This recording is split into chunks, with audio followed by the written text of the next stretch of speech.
యేసే పరిష్కారము అనుదిన Bible study కార్యక్రమం ప్రేక్షకులందరికీ యేసుక్రీస్తు వారి కృపగల నామమున వందనాలు. ప్రభువునందు ప్రియ దేవుని బిడ్డలారా, నేటి దినము డాక్టర్ కారుపాటి శ్యామసాగర్ గారి ద్వారా బైబిల్ స్టడీలోని వాక్య ధ్యానమును సామెతల గ్రంథము నుండి ధ్యానం చేసుకుందాం. మీరందరూ బైబిల్తోనూ నోట్బుక్తోనూ సిద్ధపడి ఉంటే డాక్టర్ కారుపాటి శ్యామసాగర్ గారు ప్రార్థన చేసి ఈ దినపు వాక్య పరిచర్య చేస్తారు. ప్రభువునందు ప్రియ దేవుని బిడ్డలారా, నేటి వాక్య ధ్యానం కొరకు ప్రార్థించుకుందాం. అక్టోబర్ మాసంలో 15 దినాలు గడిచాయి. మరో 16 దినాలు ఎపిసోడ్ సహకారులు కావాలి. ప్రార్థనలో జ్ఞాపకం చేసుకోండి. వాక్యాన్ని ధ్యానిద్దాం. తలలు వంచండి. ప్రార్థనలో ఏకీభవించండి. మమ్మలను మిక్కిలిగా ప్రేమిస్తున్న మా ప్రియ పరలోకపు తండ్రి, మీ పరిశుద్ధ గణ నామమునకు వందనాలు, స్తోత్రాలు. నేటి వాక్య ధ్యానము మాకు దీవెనకరముగా ఇవ్వండి. మా ప్రేక్షకులను దీవించి రక్షించండి. యవనస్తులు వాక్యం వింటుంటే వారికి జీవితం మీద అవగాహన కలిగించండి. యేసు దివ్యనామమున ప్రార్థన చేస్తున్నాము తండ్రి, ఆమెన్. ప్రభువునందు ప్రియ దేవుని బిడ్డలారా, దయచేసి మీ పరిశుద్ధ బైబిల్ గ్రంథాన్ని తెరవండి. సామెతల గ్రంథం 2వ అధ్యాయం 7వ వచనం నుండి వాక్యాన్ని ధ్యానిద్దాం. గత రాత్రి 7వ వచనంలోని మొదటి మాట, దేవుడైన యెహోవా యథార్థవంతులను వర్ధిల్ల చేస్తారని చదువుకున్నాం. తరువాత వచనం నుండి మనం ధ్యానం చేయాలి. వాక్యాన్ని చూడండి. ఆయన యథార్థవంతులను వర్ధిల్ల చేయును, యుక్త మార్గము తప్పక నడుచుకుని వారికి ఆయన కేడముగా ఉన్నాడు. యథార్థవంతులు వర్ధిల్లుతారు. ఈ లోకంలో యథార్థత ఉన్నవారు వర్ధిల్లటం కనపడటం లేదనేది పెద్ద క్వశ్చన్ మార్క్. ఎవరు వర్ధిల్లుతున్నారు? భౌతికమైన వర్ధిల్లుటను ఆలోచించి లోకములో యథార్థత లేని వారు వర్ధిల్లుతున్నట్లుగా భావిస్తున్నాం. వర్ధిల్లుట అనేటువంటి పదం మీరు గమనించినట్లయితే విశ్వాసులను గురించి మాట్లాడుతున్నాడు. యథార్థవంతులు అంటే బిలీవర్స్, అప్రైట్ అన్నాడు ఇంగ్లీష్లో. నీతిమంతులు, ఖచ్చితంగా ఉన్నవాళ్ళు, ప్రభువుని ఎరిగిన వాళ్ళు. ఆత్మలో వర్ధిల్లుట, భౌతికంగా వర్ధిల్లుట, సామాజికంగా వర్ధిల్లుట, అన్ని విషయాల్లో వర్ధిల్లుట, ఇది చెబుతున్నాడు ఇక్కడ. యథార్థవంతులు వర్ధిల్లుతారు. చూడండి, పరిశుద్ధుడైన పౌలు వర్ధిల్లాడా? యేసు ప్రభువుని అంగీకరించినాక వివరణ ఇస్తాను. పౌలు తనకు లాభకరమైన వాటిని నష్టముగా ఎంచుకొని విడిచిపెట్టాడు. తనకున్న సంపద, తనకున్న పదవి, తనకున్న పేరు ప్రఖ్యాతులు, తనకున్నటువంటి ఘనతలు అన్నీ విడిచిపెట్టి యేసును వెంబడించాడు. ఈ పరిభాషలో, ఇప్పటి కాల పరిభాషలో వర్ధిల్లాడా అని అడిగితే, వర్ధిల్లాడు అని చెప్పటానికి 99 మంది క్రైస్తవ బోధకులకు తమ బోధ అడ్డొస్తుందేమో ఇవాళ. ప్రాస్పరిటీ గాస్పుల్ ఎక్కువైపోయింది. నువ్వు దీవించబడతావు అంటే దీవించబడతావు, నీకు ఒక అద్భుతం దొరుకుద్దంటే నీకు ఒక మెరాకిల్ దొరుకుద్దని ఇంకొకళ్ళు. వర్ధిల్లుట, వర్ధిల్లుట మొట్టమొదట దేవునితో సంబంధము, దేవునితో సహవాసము, దేవుని గుణలక్షణములలో మన జీవితము వర్ధిల్లాలి. అదే యథార్థత. అలా వర్ధిల్లినప్పుడు ఈ లోకంలో ఏం కలుగున్నావు అనే దాని మీద నీ దృష్టి ఉండదు. నువ్వు భౌతికంగా వర్ధిల్లుట చూడవు, నీవు ఆశీర్వాదం పొందాలని ప్రయత్నించవు, నీవు ఇతరులకు ఆశీర్వాదంగా ఉండాలని ప్రయత్నం చేస్తావు. అది వర్ధిల్లుట. యోబు వర్ధిల్లాడు అంటే ఏంటి? ఆస్తులు పెరిగాయనా? కాదు. అనేకుల కొరకు అతడు కలిగిన దానిని ఇవ్వగలిగిన స్థాయికి వచ్చాడు. అది వర్ధిల్లటం. కనుక భౌతికంగా బెనిఫిట్స్ వైపు విశ్వాసులు చూడకండి. అది దేవుడికి ఇవ్వటం చేత కదా? అవును, చేత, అవును, ఇస్తాడు కూడా. ఎవరికి ఇస్తాడు? దేవుడు యథార్థంగా వాటిని తన పర్పస్ కోసం ఉపయోగించే వారికి ఇస్తాడు. కనుక యెహోవా యథార్థవంతులను వర్ధిల్ల చేస్తాడు. ఆదికాండం 26వ అధ్యాయంలో ఇస్సాకు వర్ధిల్లాడు, యోసేపు వర్ధిల్లాడు, ఆదికాండంలో యాకోబు వర్ధిల్లాడు. దేవునితో సంబంధంలోనూ మెటీరియలిస్టిక్ బ్లెస్సింగ్లో కూడా వాళ్ళు అభివృద్ధిలోకి వచ్చారు. యథార్థంగా ఉన్నవారికి దేవుడు మేలు చేస్తాడు. తర్వాత మాట అన్నాడు, యుక్త మార్గము తప్పకుండా నడుచుకునే వారికి ఆయన కేడెముగా ఉన్నాడు. చూడండి, కేడెము భద్రతను సూచిస్తున్న పదము. షీల్డ్ అన్నాడు. ఒక కవచం లాంటివాడు, ఒక డాలు లాంటివాడు దేవుడు. ఎవరికి? తప్పక యుక్త మార్గములో నడుచుకునేవాడు. యుక్త మార్గము అనగా ఏమిటి? ప్రభువు 2 మార్గాలు చెప్పారు. ఒకటి ఇరుకు మార్గము, 2 విశాల మార్గము. ఇరుకు మార్గమున ప్రవేశించడానికి ఎవరు ఇష్టపడరు? విశాల మార్గాన ప్రవేశించడానికి ఇష్టపడతారు.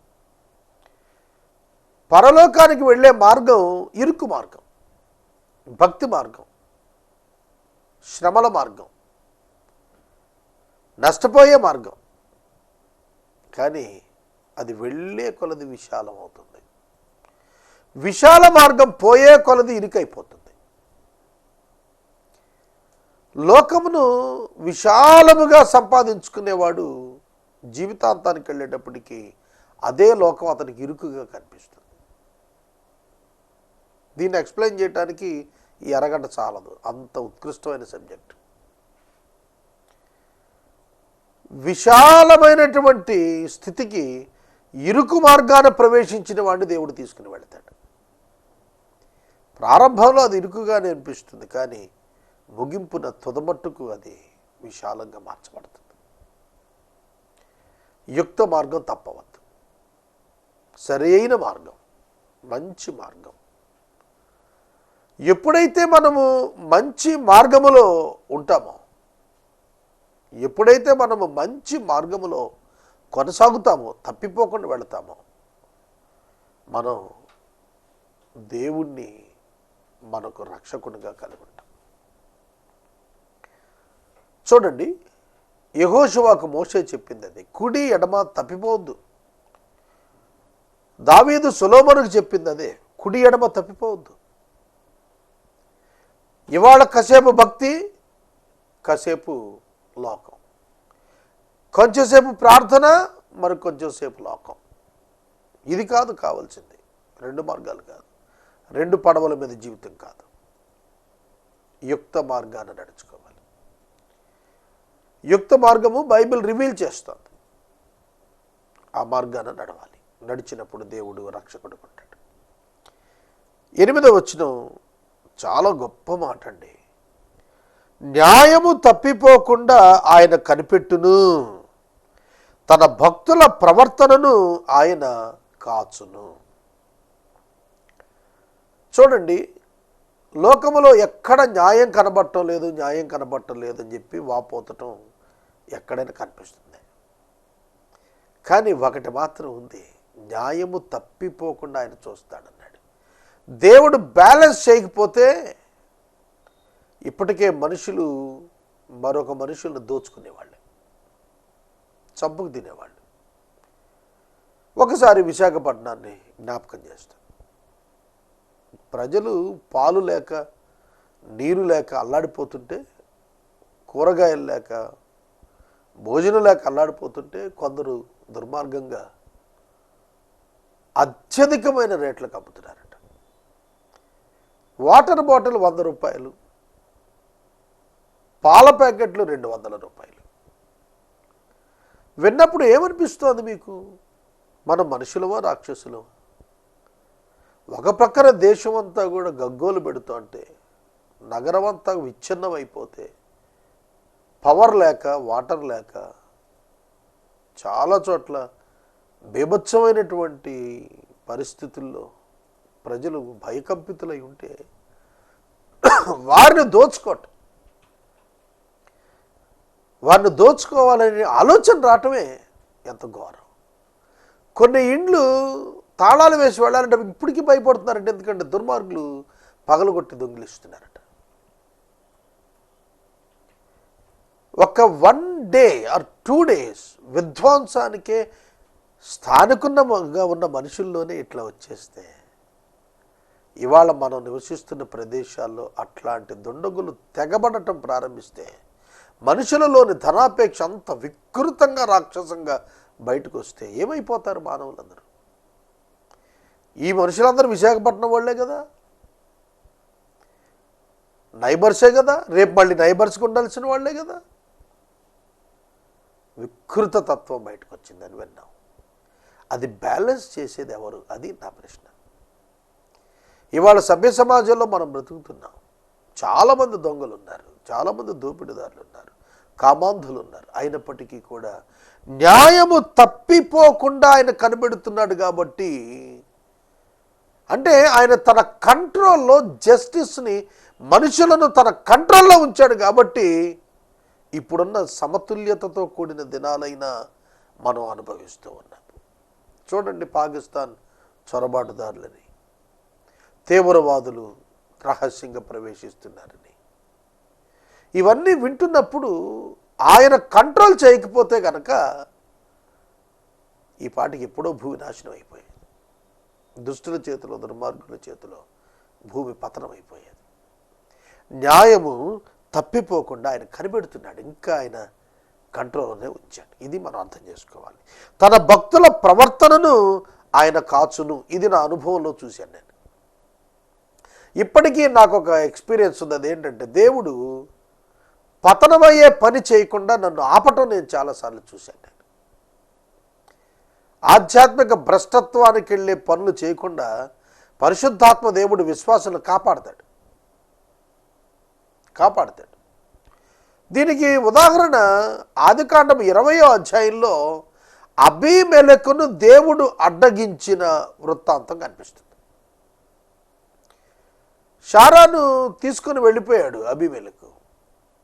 ఆ సందర్భంలో దేవుడు అతనిని దర్శనంలో కనపడి గద్దించి, అతడు ప్రవర్త నీ కొరకు ప్రార్థిస్తాడు, ఆమె వేరొకరి భార్య, ఆమెను పంపించేసే అని చెప్పి, పాపము చేయకుండా నిన్ను నేను అడ్డగించాను అన్నాడు.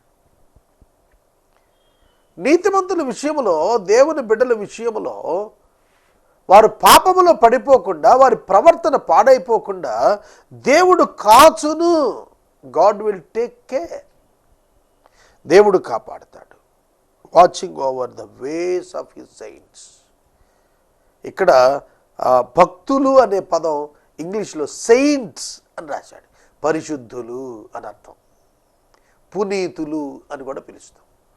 ఎవరు పునీతులు? Every believer is a saint. ప్రతి విశ్వాసి కూడా పరిశుద్ధుడే, ఈక్వల్లీ సెయింట్. మనం కొంతమందికి సెయింట్ అనే పేరు తగిలిస్తూ ఉంటాం. యాక్చువల్గా in the sight of god, దేవుని యొక్క దృష్టిలో విశ్వాసులందరూ కూడా సెయింట్సే. పౌలు గారు తన యొక్క లేఖలో రాశాడు, పరిశుద్ధులందరికీ వందనములు చెప్పి రాస్తున్నాను అన్నాడు. ఎవరో పరిశుద్ధులు అంటే విశ్వాసులే. నీతిమంతులుగా విశ్వాసము ద్వారా తీర్చబడిన ప్రతి ఒక్కరూ కూడా పొజిషనల్ శాంక్టిఫికేషన్ పొందిన వారే. కనుక యేసుక్రీస్తు నామమునందు విశ్వాసం ఉంచిన వారి యొక్క ప్రవర్తన దేవుడు కాస్తాడు, దేవుడు కాపాడతాడు. God will guide and God ఆయన ప్రొటెక్ట్ చేస్తాడు, ఆయన సరి చేస్తాడు. భక్తుల ప్రవర్తన పాడవకుండా చూస్తాడు. ఎప్పుడైతే దేవుడు భక్తుల యొక్క ప్రవర్తన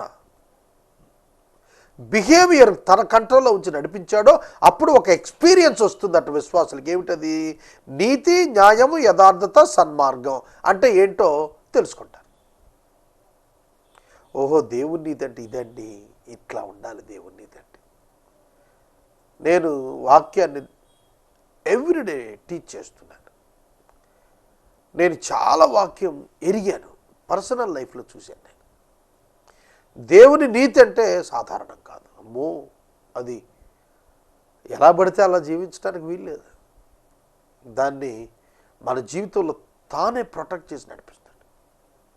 నీతి, న్యాయం, యథార్థత, ప్రతి సన్మార్గం నీవు తెలుసుకుంటావు, నువ్వు తెలుసుకోగలుగుతావు. You will experience that. Then you will understand righteousness and justice and equity, every good path. ప్రతి మంచి మార్గం నీకు అర్థమైపోతుంది. ఎలా నడవాలి, ఎలా బ్రతకాలి, ఎలా జీవించాలి, సహోదరులతో ఎలా మెలగాలి. ఈ లోకంలో ఎవరు పర్మనెంట్ శత్రువులు ఎవరు లేరు. టెంపరీ శత్రువులు ఉన్నారన్నా, అసలు శత్రువు అనేవాడే లేడు మనుషుల్లో. అభిప్రాయ భేదాల వలన లోకానికి అట్లా కనిపిస్తాం. క్రీస్తు యేసునందు ఒకే శరీరం, విశ్వాసుల సమూహం. ఇక అక్కడ వ్యత్యాసం ఎక్కడుంది? ఒకరినొకరు మీలో మీరు భక్షించుకుంటే ఒకనాటికి ఎవరు లేకుండా పోతారు అన్నాడు వాక్యంలో. కనుక ప్రతి సన్మార్గం మనం గుర్తెరగాలి అని అంటే దేవుని చేత మన ప్రవర్తన కాచబడుతున్న స్థితిలో ఉండాలి. తప్పక మనము మార్గములో నడిచే వారముగా ఉండాలి. ప్రభువు విధించినటువంటి అద్భుతమైనటువంటి ప్రేమను లోకానికి పంచేవారంగా ఉండాలి. మన హృదయాలలో దేవుని యొక్క ఆత్మచేత నిండినటువంటి వారముగా మనం జీవించాలి. ఆ అనుభవాన్ని మనం ఇతరులకు అర్థమయ్యేటట్లుగా జీవించడానికి ప్రభు సహాయం చేస్తాడు. నీతి, న్యాయము, యథార్థత, సన్మార్గం ప్రతిదానిని కూడా నువ్వు తెలుసుకుంటావు. ఒక మాట చెప్పి ముందుకెళ్తాను. యేసుక్రీస్తు ప్రభు పిలాతు ముందు నుంచున్నాడు. ఆయన బంధించి తీసుకొచ్చారు. సిలువకు ముందు దృశ్యం ఇది. పిలాతు అడిగాడు, నీవెవరు అని. నేను సత్యాన్ని అని చెప్పాడు. సత్యం అంటే అని అడిగాడు పిలాతు. నీవు సత్యమునందుంటే సత్యం అంటే ఏమిటో నీకు తెలిసేదన్నాడు. ఈ మాట, ఈ వచనం అర్థం చేసుకోవటానికి మీకు ఉపకరిస్తుంది.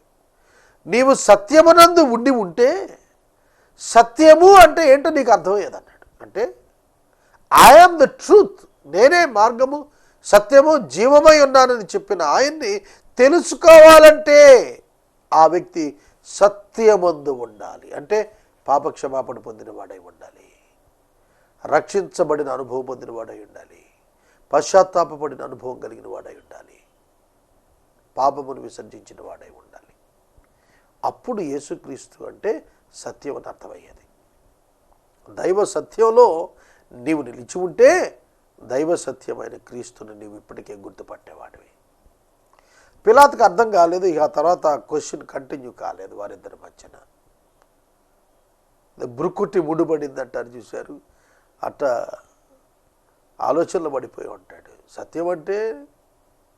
సత్యం అంటే ఏమిటి అని అడుగుతున్నాడు. న్యాయాధిపతి సత్యం యొక్క డెఫినేషన్ అడుగుతున్నాడు. ప్రియ సహోదరుడు, సహోదరి, దేవుని మార్గం అంటే ఇవాళ చాలామంది ప్రశ్నిస్తారు. ఆ మార్గములో నీవు ఉంటే ఇది దేవుని మార్గం అని నీకే తెలుస్తుంది. దానికోసం ప్రత్యేకంగా నువ్వేమి ఒక డిక్షనరీనో లేకపోతే ఎన్సైక్లోపీడియా వెతికితే దొరికేది కాదు. అది ఇదేదో భౌతిక పరిజ్ఞానంతో అబ్బేది కాదు. ఇది ఆధ్యాత్మిక అనుభవాలతో అనుభవించేది. ఇది చాలామందికి తెలియదు. చాలామంది బుక్కిష్ నాలెడ్జ్తో మాట్లాడుతున్నారు, ఎక్స్పీరియన్స్తో మాట్లాడటం లేదు. బైబిల్ని ఎక్స్ప్లెయిన్ చేయాలి అని అంటే you must be experienced first. నువ్వు అనుభవించిన వాడుగా ఉండాలి. యేసునందుకు రా, ఆయన నీకు సహాయం చేస్తాడు అని ఊరికే చెబితే అట్ట. నీకేమన్నా సహాయం పొందిన అనుభవం ఉంటే నువ్వు చెప్పచ్చు. కనుక సత్యమును గురించిన అనుభవ జ్ఞానం ఎవరిలో ఉంటుందో వారికే ఈ విషయాలన్నీ తెలుస్తాయి. నీతిలో నీ ఉంటే, న్యాయములో నీ ఉంటే, సత్యములో నీ ఉంటే, యథార్థతలో నీ ఉంటే, సన్మార్గంలో నీ ఉంటే నీకే అర్థమవుతుంది నువ్వు ఉన్న మార్గం ఏమిటో. తప్పిపోయిన కుమారుడికి ఎవడైనా ఒక్కడన్నా వెళ్ళి బోధ చేశాడా? నా మాట ఒకసారి వినండి. లూకాసువార్త 15లో తప్పిపోయిన కుమారుడు తండ్రిని విడిచి దూర ప్రాంతం వెళ్ళి దుర్వ్యాపారంలో సమస్తం పోగొట్టుకొని పందులు మేపువాని ఎంట పనివానిగా చేరి పందులు తిని పొట్టుతో కడుపు నింపుకొని ఆశపడి అక్కడ ఎవడైనా ఒక ఇవాంజలిస్ట్ వెళ్ళి చెప్పాడా? చెప్పలా. అతడు తన హృదయములో తాను తెలుసుకున్నాడు. Because he is a believer. తండ్రి ఇంట ఉండగా మార్గం తెలుసు, అనుభవించాడు. కానీ లోకం మీద ఉన్న మమకారంతో, ఆశతో, పాపం మీద ఉన్నటువంటి అపేక్షతో వెళ్ళిపోయాడు, వెళ్ళి పాడయ్యాడు. అందుకని అంటున్నా, అతడు సత్యమును అనుభవించి ఉన్నవాడు. అందుకని అంటాడు, తండ్రి పరలోకానికి వ్యతిరేకంగా నీకు వ్యతిరేకంగా నేను పాపం చేశాను. పరలోకం సంగతి ఎత్తాల్సిన పనేంటి తెలుసు అతనికి. విశ్వాసి కాదు, అందుకే అతనికి తెలుసు పరలోకానికి వ్యతిరేకంగా, నీకు వ్యతిరేకంగా నేను పాపం చేశాను. కుమారుని అనిపించుకోవడానికి యోగ్యుడు కాదు, పనివాడిగా చేర్చుకో. అక్కడ ఇల్లు ప్రధానం, తనకి తిండి ప్రధానం కాదు. తాను పోగొట్టుకున్నటువంటి ఆనందం మరలా పొందాలి, ఆ స్థానంలోకి రావాలి. మళ్ళీ కుమారుడిగా రాకపోయినా పర్వాలేదు, ఒక దాసుడిగానైనా నెమ్మది పొందుతాను అనుకున్నాడు. కనుక peace of life, peace of soul, peace of mind important. అందుకే అతడు వెనక్కి తిరిగి రావటానికి ఇష్టపడ్డాడు. ఆ మార్గంలో నడిచిన వాడు కనుక ఆ మార్గం అతనికి అర్థమైంది. తాను ఆ మార్గంలో లేడని తనకు తెలిసిపోయింది. సోదరుడా, సోదరి, ఈ రాత్రి నేను మనవి చేస్తున్నాను, యవనస్తులారా, యేసయ్య మార్గంలోనికి రండి, ఆయనను రుచి చూడండి. యెహోవా ఉత్తముడు అని రుచి చూచి తెలుసుకోండి అన్నాడు. రుచి చూడకుండా ఎట్లా తెలుస్తుంది ఒక పదార్థం యొక్క విలువ, రుచి? You must taste it and experience the taste. అప్పుడే నీకు అర్థమవుతుంది దేవుని నీతి అంటే, దేవుని సత్యం అంటే, దేవుని పరిశుద్ధత అంటే ఏమిటో అనుదినము నీవు అనుభవించటం వలన, ప్రభు సమీపంగా నీవు రావటం ద్వారా నీకు అర్థమవుతుంది. యోబు శ్రమల తర్వాత చెప్పిన మాట గంభీరమైన మాట చెప్పాడు. మునుపు నేను వినికిడి చేత వింటిని, ఇప్పుడు కనులారా చూస్తున్నాను, అందుకే నేను బూడిదలో పడి కొట్టుకుంటున్నాను అన్నాడు. ఎందుకు బూడిదలో పడి కొట్టుకుంటున్నాడంటే ఆ గొప్ప పరిశుద్ధత అర్థమయ్యి, తానెంత దౌర్భాగ్యుడు అర్థమయ్యి బూడిదలో పడి కొట్టుకుంటున్నాడు. అదే యోబు మొట్టమొదట ఆర్గ్యుమెంట్ చేశాడు, నా అంత నీతిమంతుడు లేడని. దేవుని నీతికి సమీపంగా వెళ్ళే కొలది తన యొక్క దౌర్భాగ్యత ఏమిటో యోబుకు అర్థమైపోయింది. యెషయా గ్రంథం 6వ అధ్యాయంలో యెషయా భక్తుడు సింహాసన దర్శనం చూచిన తర్వాత, అయ్యో నేనెంత దౌర్భాగ్యుడను అని అన్నాడు. అపవిత్రమైన పెదవులు కలిగిన వాడను, పెదవులు కలిగిన వారి మధ్యన నివసిస్తున్న వాడుగా ఉన్నాను, కానీ నీవైతే పరిశుద్ధుడవు. నీవు పరిశుద్ధుడవు మాత్రమే కాదు, నీ చుట్టూ ఉన్నవాళ్ళు కూడా పరిశుద్ధులుగా ఉన్నారు. సహోదరుడా, సహోదరు, ఆ దర్శనం వైపు మనం వెళ్ళాలి. ఆ పరిశుద్ధ దేవుని వాక్యములో మనం చూడగలగాలి, ధ్యానములో మనం చూడగలగాలి, జీవితంలో మనం చూడగలగాలి. మనం దాన్ని అభ్యాసం చేసుకుంటూ వెళితే మనకే అర్థమవుతుంది. జ్ఞానము నీ హృదయమున చొచ్చును, తెలివి నీకు మనోహరముగా ఉండును, బుద్ధి నిన్ను కాపాడును, విమోచన నీకు కావలిగా ఉండును. దుష్టుల మార్గము నుండి, మూర్ఖముగా మాట్లాడే వారి చేతిలో నుండి నిన్ను రక్షించును. ఎంత గొప్ప పదాలండి. జ్ఞానము నీ హృదయమును చొచ్చును అంటే దూసుకుని వెళ్తుంది హృదయంలోకి. నువ్వు స్వీకరించడం కదా, అదే నీలో జొచ్చుకొస్తుంది అన్నాడు. యేసుక్రీస్తు ప్రభువును ఎరిగిన వారి హృదయాలలోనికి దైవ జ్ఞానం చొచ్చుకొని వస్తుంది. వారు ధ్యానించడం మొదలు పెడితే, వారు అభ్యాసం మొదలు పెడితే, వారు జీవించడం మొదలు పెడితే. ఇది అర్థం చేసుకోండి. దీనికి ఎంఏ పిహెచ్డీలు చేయవసరం లేదు, డాక్టరేట్లు చేయవసరం లేదు, ఇండస్ట్రియలిస్టులు కానవసరం లేదు. నువ్వు ఎట్లాంటి వాడు అనేది కాదు, నువ్వు ఒక మనిషివైతే చాలు. గుర్తుపెట్టుకో, నువ్వు ఒక మనిషివి. నువ్వు దేవుని పోలికలో, దేవుని యొక్క రూపంలో సృష్టించబడ్డవాడివి, ఆయన స్వరూపంలో సృష్టించబడ్డవాడివి. ఏమి ఉన్నా ఏమి లేకపోయినా కూడాను ఒక మానవుడు దేవునితో సహవాసానికి వచ్చినప్పుడు ఆ విలువే వేరు. కనుక జ్ఞానం హృదయంలోకి వచ్చేస్తుంది, తెలివి నీకు మనోహరంగా ఉంటుంది. కొన్ని సందర్భాల్లో దైవ సేవకులు మాట్లాడుతున్న మాటలు, వారు ఇస్తున్న సలహాలు ఎంత గంభీరంగా ఉంటాయో తెలిసిన, చాలా దివ్యమైనటువంటి సలహాలు ఉంటాయి. దేవుడు వారికి తోడుగా ఉండి సలహా తీసుకున్న వారి జీవితాల్లో గొప్ప కార్యాలు జరిగేటట్లుగా చేస్తాడు. అదే ఆశీర్వాదం. దుష్టుల మార్గము నుండి మూర్ఖంగా మాట్లాడే వారి దగ్గర నుంచి మనల్ని రక్షించేది ఏమిటో తెలుసా? దైవ జ్ఞానమే. దైవ జ్ఞానం మనల్ని రక్షిస్తుంది, మూర్ఖంగా మాట్లాడే వారి నుండి మనల్ని రక్షిస్తుంది.